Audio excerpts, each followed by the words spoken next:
Bismillahirrahmanirrahim. Assalamualaikum warahmatullahi wabarakatuh.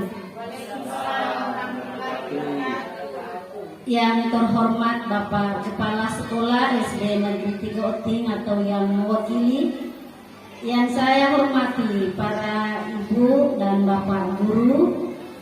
Alhamdulillah, puji syukur kita panjatkan kehadirat Allah Subhanahu wa Ta'ala, di mana pada pagi hari ini kita masih diberi kesehatan, kekuatan dan kesempatan sehingga kita masih dapat melaksanakan kegiatan diseminasi calon guru penggerak angkatan 8. Dan tak lupa pula kita kirimkan salawat dan salam atas junjungan Nabiullah Muhammad Sallallahu Alaihi Wasallam, Nabi yang senantiasa menjadi uswatun hasanah wa rahmatan lil alamin. Bapak Ibu guru yang saya hormati, sebelum kita lanjut pada nilai-nilai budaya positif, sebelumnya saya mengucapkan terima kasih banyak kepada Bapak Kepala Sekolah karena atas dukungan beliau sehingga kegiatan kami ini dapat terlaksana dengan baik. Kemudian kami juga mengucapkan terima kasih banyak kepada Bapak dan Ibu guru yang dapat menyempatkan waktu dalam kegiatan kami ini. Ya, baik. Sekarang kita masuk pada kegiatan inti. Jadi menurut Bapak Ki Hajar Dewantara, tujuan pendidikan adalah menuntun segala kodrat yang ada pada anak-anak agar mereka dapat mencapai keselamatan dan kebahagiaan yang setinggi-tingginya, baik sebagai anggota masyarakat.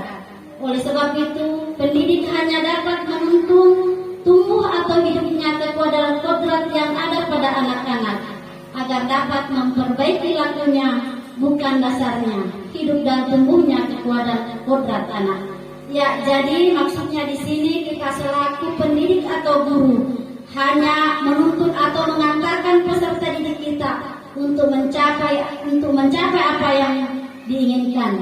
Jadi di sini pendidik diumpamakan atau diibaratkan sebagai petani. Jadi anak-anak itu diibaratkan sebagai biji atau tanaman, kemudian sekolah adalah lahan, kemudian guru adalah pak petani.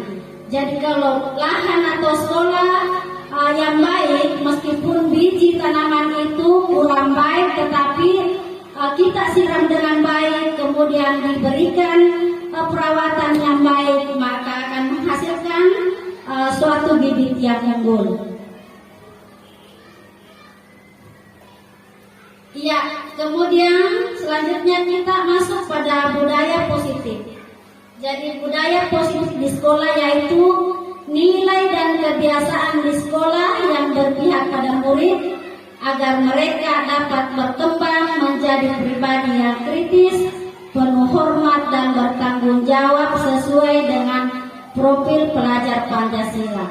Ya, jadi melalui juga kegiatan diseminasi ini kami mengajak kepada para ibu untuk bersama-sama atau kerjasama di dalam menerapkan budaya positif ini, karena budaya positif ini tidak bisa kita laksanakan hanya 1-2 guru saja. Kemudian berikutnya ada konsep utama budaya positif. Jadi untuk kami guru penggerak ini sebenarnya materi ini kami mendapatkan kurang lebih dari 2 minggu.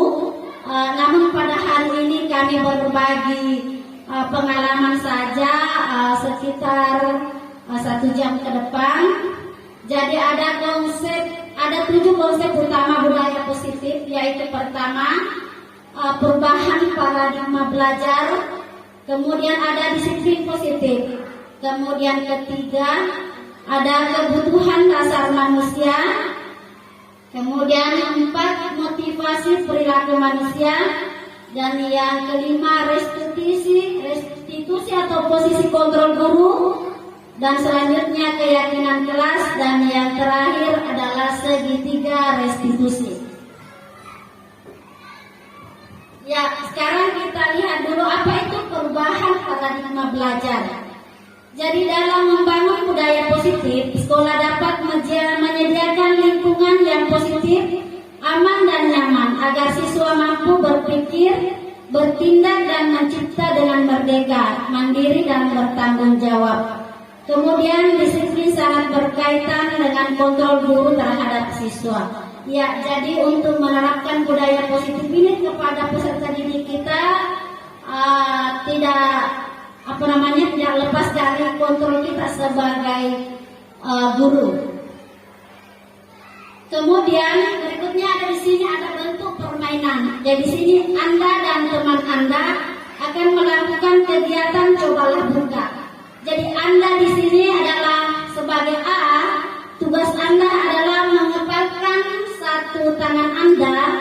Coba Anda bayangkan bahwa Anda menyimpan sesuatu yang sangat berharga di dalam kepalan tangan Anda. Anda perlu menjaga benda tersebut sekuat tenaga Anda karena begitu pentingnya untuk kehidupan Anda. Tugas B atau rekan Anda, tugasnya adalah mencoba dengan segala cara untuk membuka kepalan tangan Anda. Teman Anda B boleh membujuk, menghardik, mengintimidasi, memarahi, menggoda, menggelitik, bahkan menawari Anda uang agar dapat bersedia membuka kepalan tangan Anda.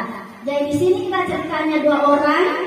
Jadi yang posisi sebagai A mengepalkan tangannya. Jadi coba diperhatikan, mohon maaf Ibu. Jadi yang satu mengepalkan tangannya, kemudian yang satu berusaha untuk membuka kepalan tangan A. Iya. Jadi di sini bagaimana posisi kontrol kita? Apakah orang lain bisa bisa mempengaruhi kita atau kita bertahan dengan keyakinan kita? Coba bagaimana Ibu tadi? Kalau menurut saya akan bertahan dengan keyakinan saya karena apabila hal berharga ini sudah diketahui oleh orang lain maka bukan lagi milik pribadi. Iya, jadi bagus sekali jawabannya. Jadi Ibu Suami ini dia bertahan dengan apa yang di kepala karena prinsipnya itu apabila dia membuka berarti orang lain sudah dapat melihat apa yang ada di kepala tangannya. Kemudian tadi Bu Suryani, kalau kita pendapatnya bagaimana tadi? Ya, setuju. Iya, bagaimana Ibu Yuyun? Kalau menurut saya ingin tetap membuka supaya kita sama-sama melihat apa sih yang ada di dalam kepala tangan saya ini, supaya tidak menjadi rahasia ataupun ada yang disembunyikan dari sesama teman. Iya, bagus sekali jawabannya. Jadi tadi jawaban pertama itu dia tetap bertahan dengan apa yang ada di kepala tangannya, meskipun dirayu, dibujuk, dia tetap bertahan pada pendiriannya. Kemudian yang kedua, Ibu Yuyun dia tetap berbagi, dia memberikan apa yang ada di kepala tangannya. Jadi di sini ada dua kemungkinan, bahwa yang pertama itu menunjukkan bahwa orang lain tidak bisa mengontrol diri kita, tetapi yang dapat mengontrol diri kita adalah kita sendiri. Kemudian Ibu Yuyun di sini menunjukkan bahwa peserta didik itu dapat dikontrol oleh orang lain. Ya, saya kira begitu. Kemudian kita lanjut berikutnya, yaitu perubahan paradigma belajar menurut teori kontrol William Glasser, yaitu ilusi guru mengontrol murid. Jadi kita selaku guru itu posisinya selalu mengontrol murid. Kemudian ilusi yang kedua bahwa semua penguatan positif, efektif dan bermanfaat. Jadi kita selaku guru itu selalu memberikan penguatan kepada peserta didik kita bahwa silakan belajar yang baik supaya kita menjadi orang sukses. Jadi kita selaku guru, tugas kita selalu memberikan penguatan kepada peserta didik kita. Kemudian ilusi yang ketiga bahwa kritik dan membuat orang merasa bersalah dapat menguatkan karakter. Kemudian berikutnya ilusi bahwa orang dewasa memiliki hak untuk memaksa. Jadi memang ini posisinya kalau terkadang orang dewasa itu selalu posisinya di atas sehingga dapat sehingga dapat mempengaruhi mempengaruhi orang yang lebih muda. Kemudian selanjutnya kita masuk pada disiplin positif. Jadi kalau kita sudah berbicara tentang disiplin, berarti apa yang terbersit di benak kita. Coba Bapak Ibu, apa yang terpikir di benak kita kalau kita sudah berbicara tentang disiplin?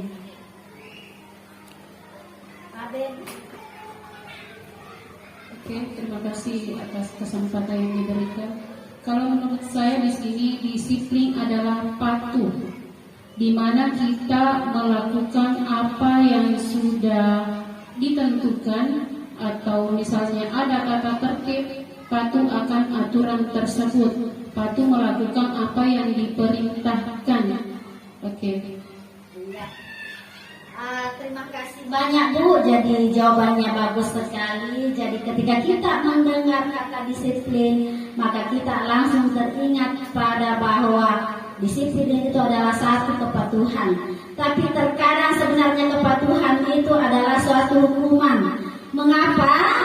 Karena saya ambil contoh, pamannya kita katakan bahwa masuk dalam satu ban, pamannya harus kita pakai masker. Terkadang aturan itu membuat kita merasa tidak nyaman. Benar Ibu? Biasa itu kita tidak sama semua orang. Biasa kita itu merasa tidak enak, tidak nyaman ketika kita menggunakan masker. Kemudian berikutnya adalah disiplin. Ada di sini pengertiannya berasal dari bahasa Latin disiplin yang artinya belajar. Makna asal kata ini berkonotasi dengan disiplin diri dari murid-murid menurut Sokrates dan Plato. Kemudian disiplin diri membuat orang menggali potensinya menuju sebuah tujuan apa yang dia hargai. Kemudian namun dalam budaya kita makna kata disiplin telah berubah menjadi sesuatu yang dilakukan seseorang pada orang lain untuk mendapatkan kepatuhan. Kecenderungan umum adalah menghubungkan kata disiplin dengan ketidaknyamanan, bukan dengan apa yang kita hargai atau pencapaian suatu tujuan mulia.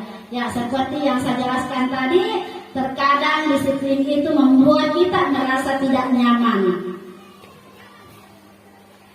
Kemudian disiplin adalah kemampuan memerintah diri sendiri dalam mengontrol dan menguasai diri untuk memilih tindakan yang mengacu pada nilai-nilai yang kita hargai dengan penuh tanggung jawab tanpa terperintah orang lain.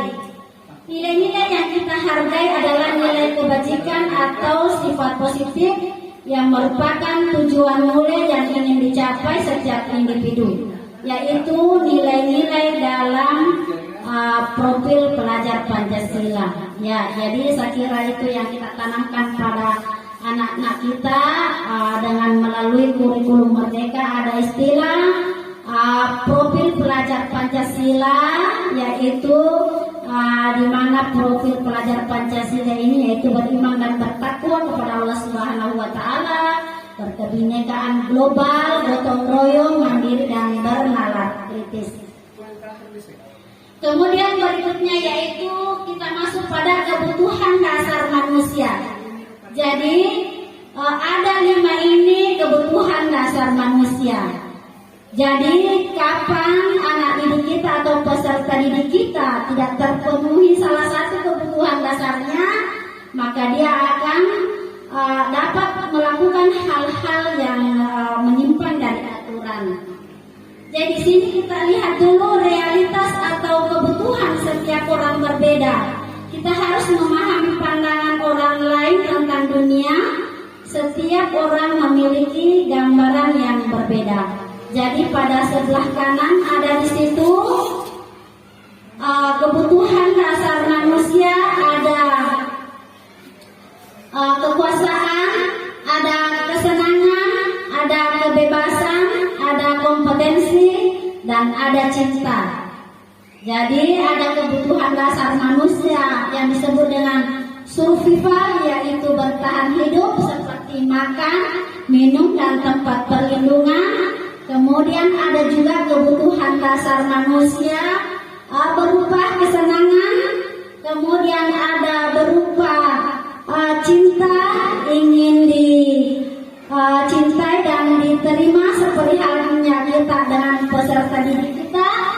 Kemudian ada kebebasan, jadi bukan kebebasan yang bagaimana yang dimaksud di sini, tetapi yang berkaitan dengan atau berhubungan dengan peserta didik kita tidak dapat memaksa sesuai dengan kehendak kita, tapi kita memberikan kebebasan pembelajaran apa, metode apa yang mereka inginkan.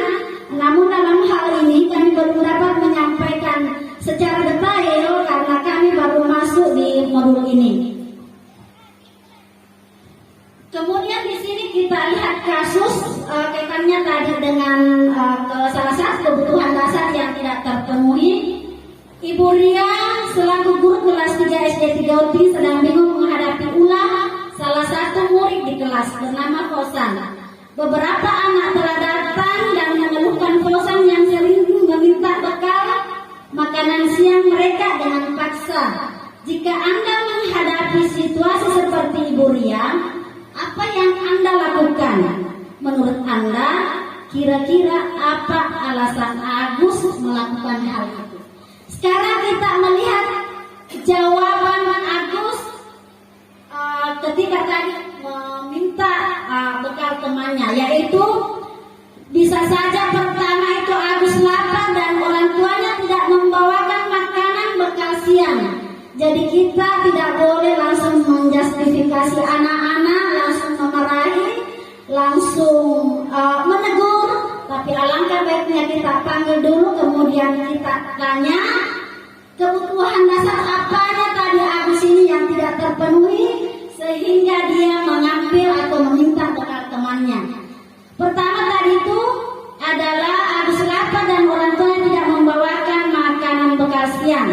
Jadi tadi ini karena kemungkinan orang tuanya tidak punya uang sehingga tidak ada bekal yang dapat diberikan kepada Agus.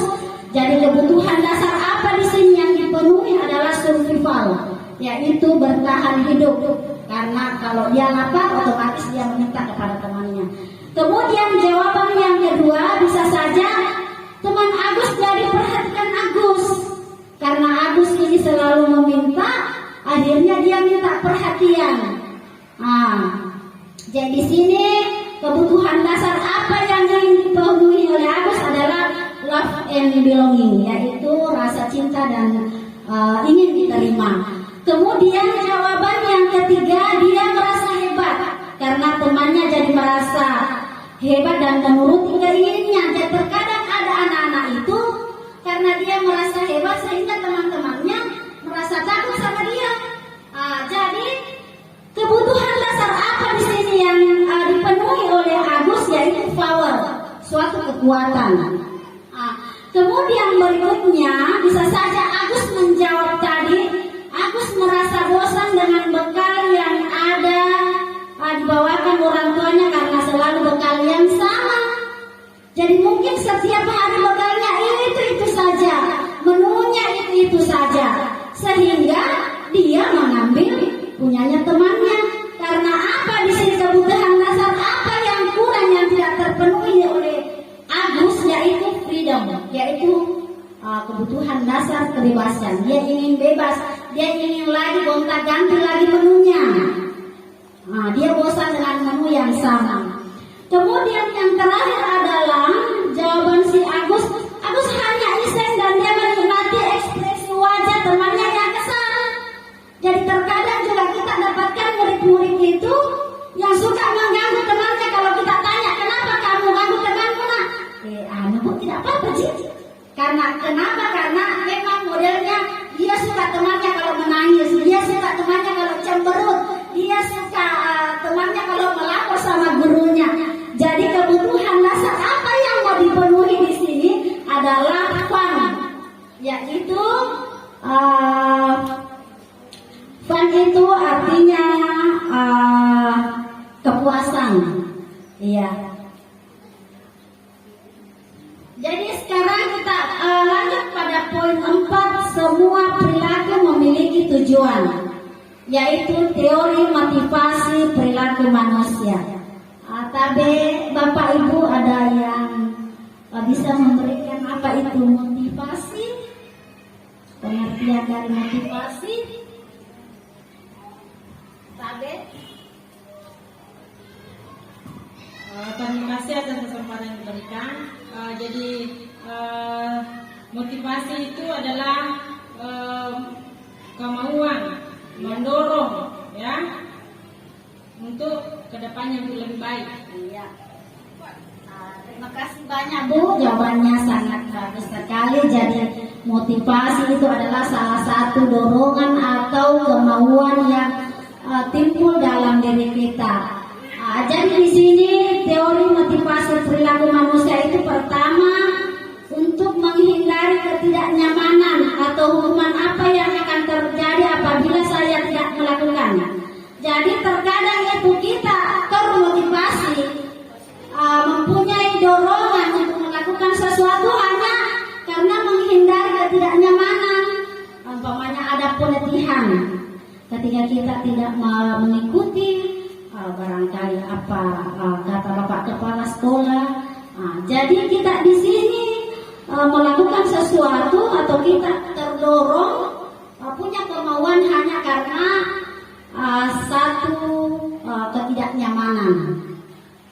Kemudian ketidaknyamanan tadi ini motivasi apa namanya? Motivasi eksternal. Kenapa motivasi eksternal? Karena hanya dorongan dari luar, bukan dari diri kita sendiri. Kemudian yang kedua, motivasi untuk mendapatkan imbalan dari orang lain atau institusi apa yang saya dapatkan apabila saya melakukan. Sama halnya tadi itu. Ketika kita mengikuti satu workshop, apa yang kita di situ harapkan adalah pasti sertifikat. Jadi di sini kita termotivasi untuk mengikuti satu pelatihan atau workshop karena hanya ada imbalan berupa sertifikat.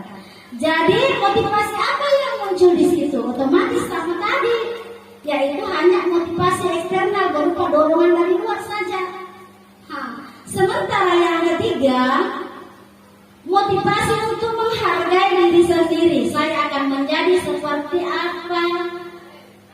apa apabila saya melakukan.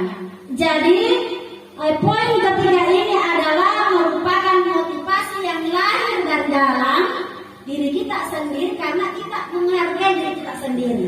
Dan ini namanya motivasi internal. Jadi inilah tujuan daripada disiplin positif.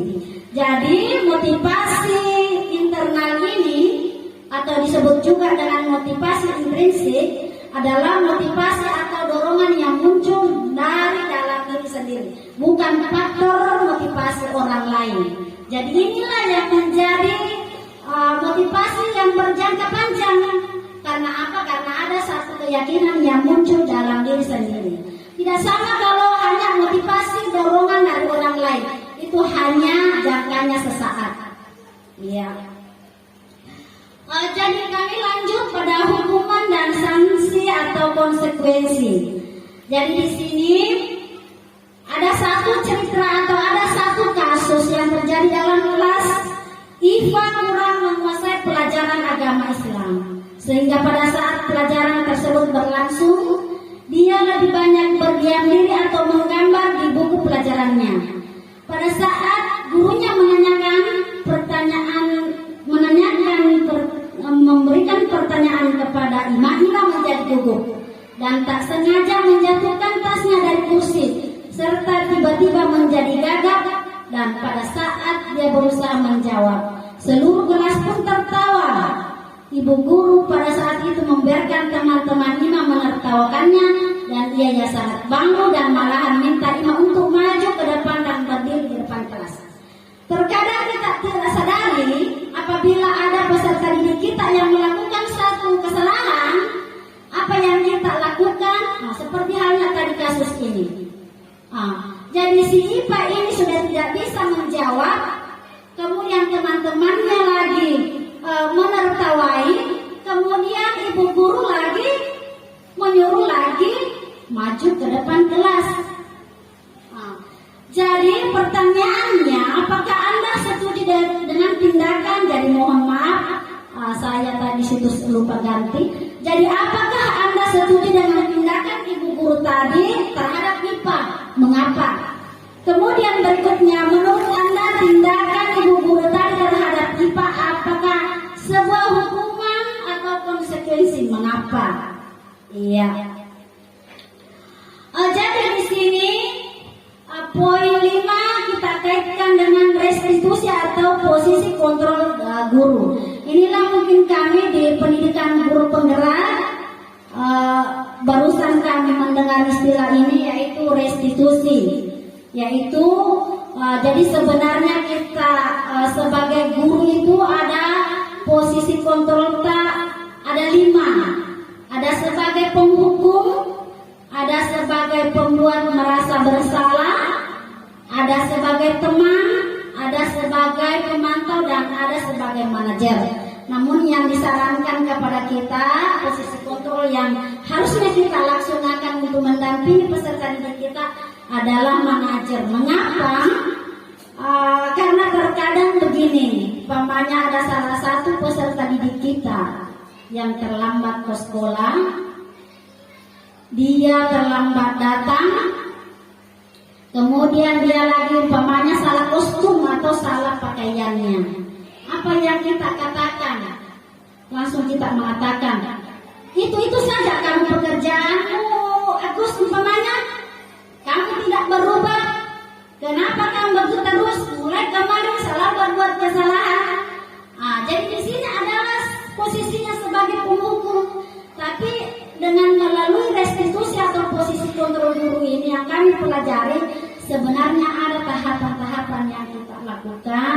Kita tidak boleh langsung menjustifikasi anak didik kita, tetapi sebaiknya kita panggil dulu, kemudian kita tanya sebaik-baiknya apa yang menjadi alasan sehingga dia melakukan hal tersebut, karena bisa saja ada tadi salah satu kebutuhan dasarnya yang tidak terpenuhi. Apakah karena sakit orang tuanya sehingga dia kasihan cuci piring, atau dia memasak sehingga karena dia buru-buru akhirnya tidak memperhatikan lagi pakaian yang seharusnya dipakai. Ya, jadi di sini tadi ada posisi kontrol guru. Di situ ada motivasi, ada orientasi gagal, ada identitas berhasil atau kontrol dari luar, dan ada identitas kontrol diri.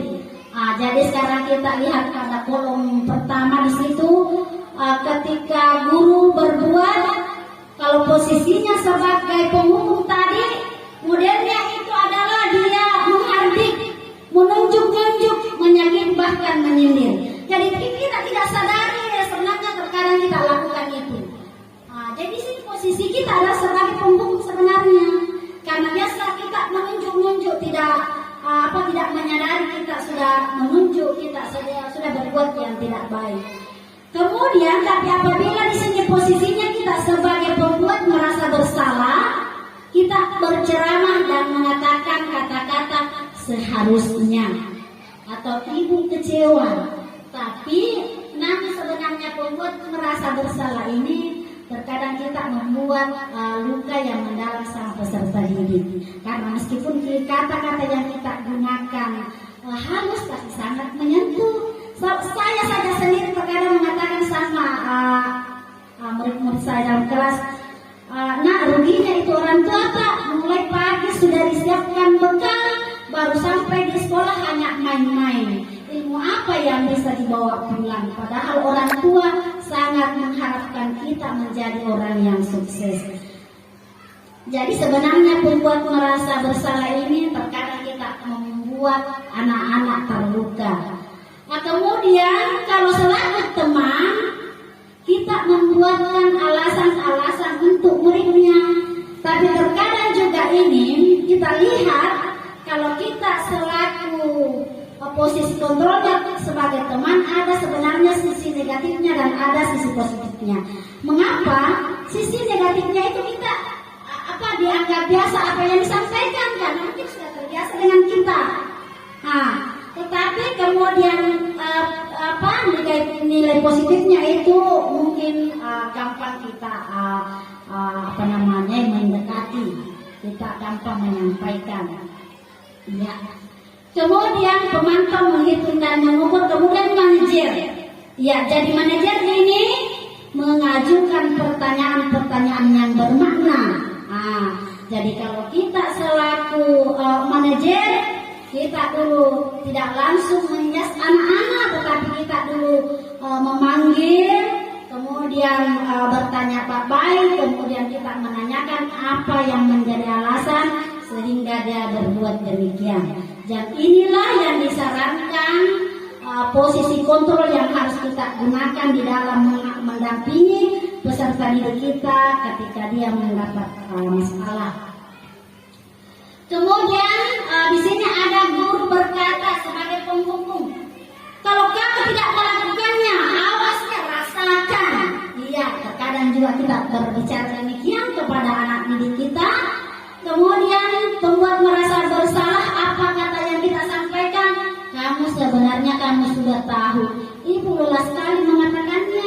Artinya ibu lelah selalu menyampaikan berulang kali. Kemudian teman, ayolah lakukan demi ibu. Jadi kata-kata itu yang disampaikan kalau kita sebagai posisi kontrol teman. Kemudian kalau selaku pemantau, hanya kita menanyakan kepada anak didik kita, apa peraturannya? Memang kamu tidak tahu peraturan apa yang ada. Kemudian ketika kita selaku atau dalam posisi kontrol manajer, apa yang kita yakini, apa yang bisa kau kerjakan untuk memperbaiki masalah ini? Jadi di sini kita mengembalikan anak-anak dari posisi yang gagal ke posisi yang baik. Kemudian berikutnya saya serahkan kepada teman saya untuk melanjutkan tentang keyakinan kelas.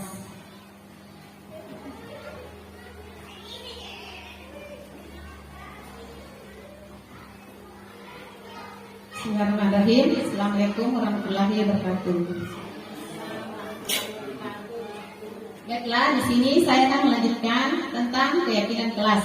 Di sini, keyakinan kelas adalah nilai-nilai kebajikan atau prinsip universal yang disepakati bersama secara universal, lepas dari perbedaan agama, suku, negara, dan bahasa menurut Jason yang tahun 1998.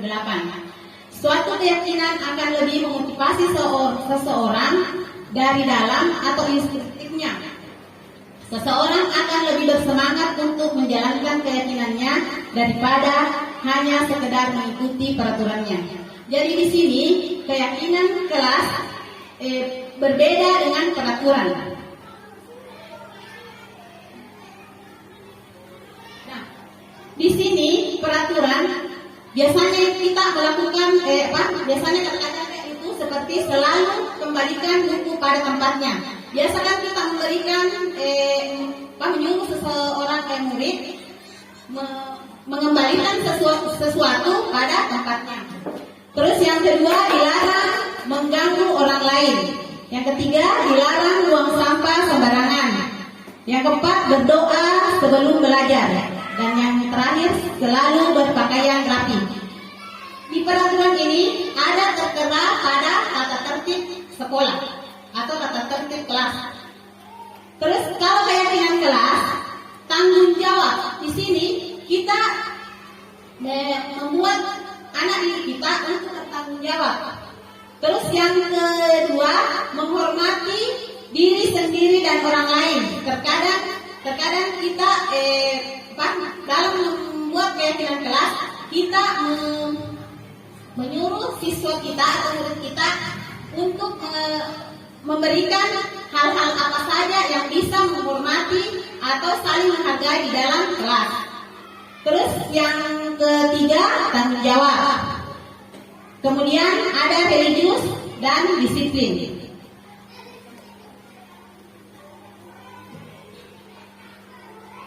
Di sini ada pembentukan keyakinan kelas. Yang pertama itu, keyakinan kelas bersifat lebih abstrak daripada peraturan yang lebih rinci dan konkret. Keyakinan kelas berupa pernyataan universal. Keyakinan kelas hendaknya tidak terlalu banyak sehingga mudah dipahami dan diingat. Keyakinan kelas sebaiknya sesuatu yang dapat diterapkan di lingkungan tersebut. Jadi keyakinan kelas kita itu bikin tidak usah terlalu banyak, karena biasanya keyakinan kelas itu harus yang bisa diterapkan anak-anak di dalam kelas kita. Terus yang berikutnya, semua warga kelas ikut berkontribusi dalam membuat keyakinan kelas lewat kegiatan curhat pendapat. Bersedia meninjau kembali keyakinan kelas dari waktu ke waktu. Di sini keyakinan kelas kita dapat melakukan dengan cara anak-anak yang diberi kesempatan untuk mengeluarkan pendapatnya, hal-hal apa saja yang bagus dilakukan di dalam kelas. Tapi kita sebagai guru tetap harus mengontrolnya.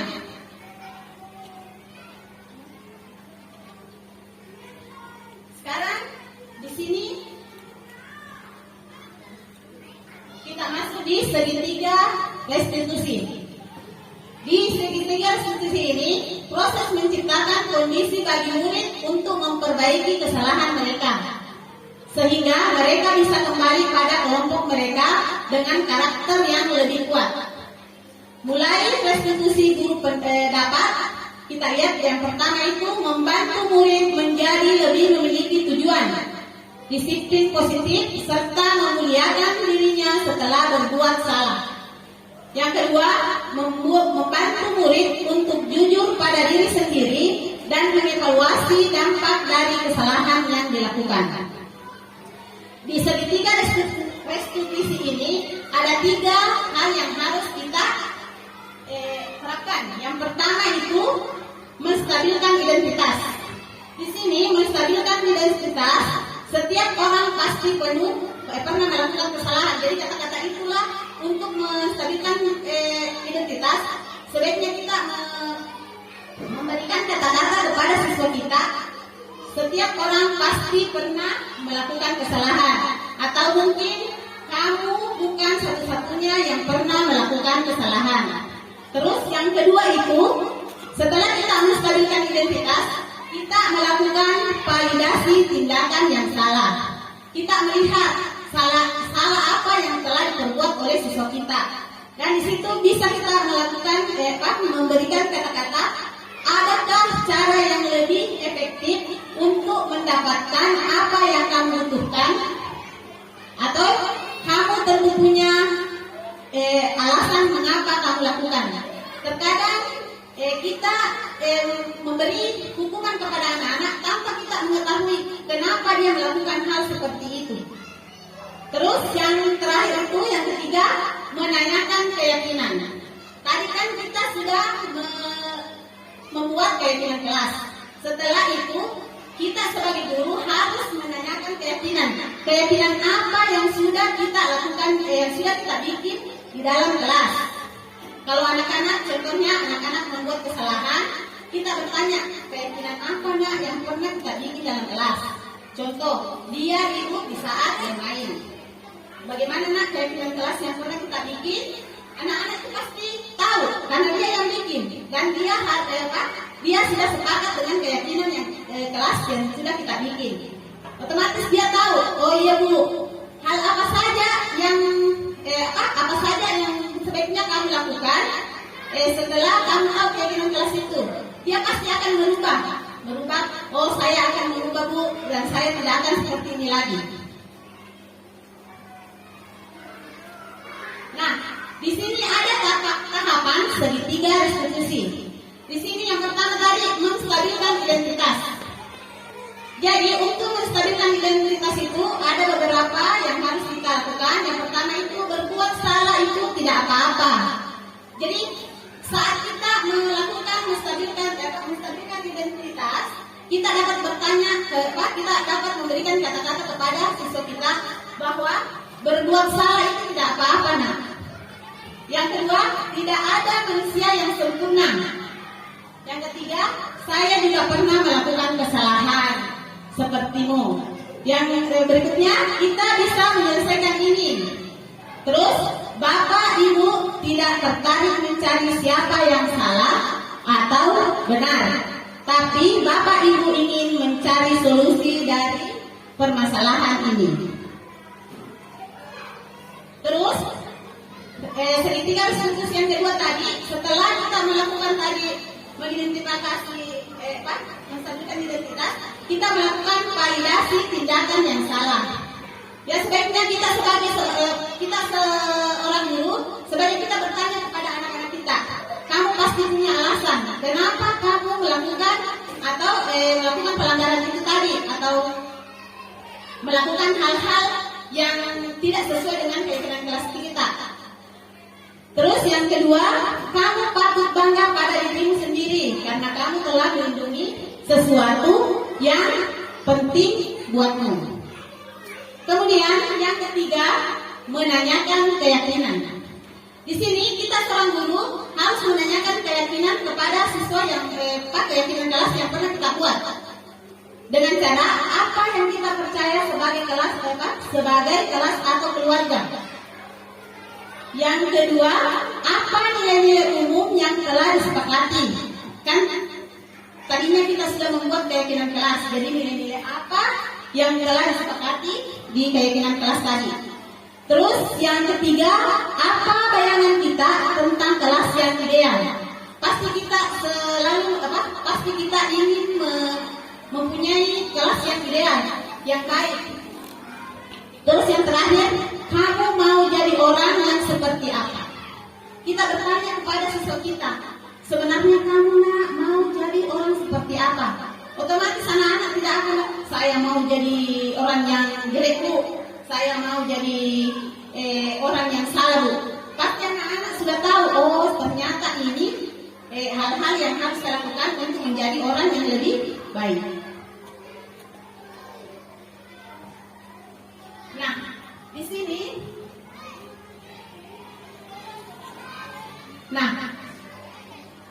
sini, kami sudah memaparkan budaya-budaya positif yang ada yang pernah kita dapat di calon guru penggerak ini.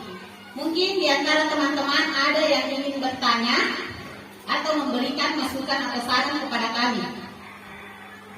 Dipersilakan Bu. Assalamualaikum warahmatullahi wabarakatuh. Terima kasih atas kesempatan yang diberikan kepada saya. Ini saya tadi dengar, ada kata-kata berbuat salah itu tidak apa-apa nak. Ini menurut saya kalau kita paparkan kata-kata ini berbuat salah itu tidak apa-apa nak, kalau kepada siswa mungkin anak-anak bilang kita harus berbuat salah karena tidak apa-apa. Bilang ibu guru kita tidak apa-apa. Kalau menurut saya Bu, kata-kata ini jangan dilontarkan kepada anak. Tidak salah nak, berbuat salah itu tidak apa-apa nak. Yang seharusnya di situ ibu katakan, nak itu berbuat salah itu lumrah. Karena kita itu manusia, tempatnya salah. Yang tidak pernah berbuat salah itu adalah malaikat. Ya, malaikat. Yang manusia itu antara malaikat dan setan. Ada kalanya salah, ada kalanya berbuat tidak salah. Ada kalanya berbuat baik. Jadi kita itu manusia, ada kalanya salah, ada kalanya baik. Jadi kita yang harus kita lakukan perbanyaklah berbuat baik, kurangi berbuat salah. Terima kasih.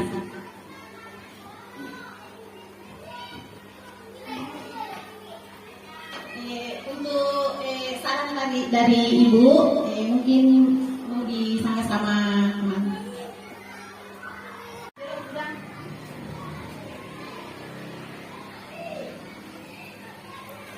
Demikianlah kegiatan diseminasi kita pada kesempatan ini. Semoga kegiatan kita ini senantiasa mendapat berkah dan ridho dari Allah Subhanahu wa Ta'ala. Dan sebelum kami menutup kegiatan ini, kami memohon maaf jika ada kata-kata yang tidak berkenan di hati para ibu bapak. Dan saya akhiri dengan ucapan Assalamualaikum warahmatullahi wabarakatuh. Waalaikumsalam warahmatullahi wabarakatuh.